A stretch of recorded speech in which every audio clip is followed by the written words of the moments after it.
52টি মহিষসহ গ্রেপ্তার 2 পাচারকারী। ফাঁসি দেওয়ার বিধাননগরের মুরালীগঞ্জে নাগা তল্লাশিতে 2 কন্টেনার আটক করে 52টি মহিষ উদ্ধার করল পুলিশ।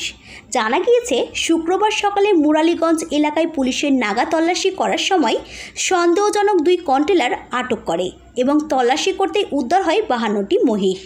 গাড়ির চালকের কাছে বৈধ কাগজপত্র দেখতে চাওয়া হলে চালক কোনো বৈধ কাগজপত্র দেখাতে না পারায় 2 কন্টেনার চালককে গ্রেপ্তার করা হয়। পুলিশ সূত্রে খবর, ধৃত মোহাম্মদ খাবিন ডালখোলার এবং খালেক মোহাম্মদ উত্তরপ্রদেশের বাসিন্দা। ধৃতকে আজ শিলিগুড়ি মহকুমা আদালতে পাঠানো হয়েছে। পুলিশ সূত্রে জানা যায়, কন্টেনার বোঝাই মহিষ বিহার থেকে অসম হয়ে বাংলাদেশের উদ্দেশ্যে নিয়ে যাওয়া হচ্ছিল। গোটা ঘটনা তদন্ত শুরু করেছে পুলিশ।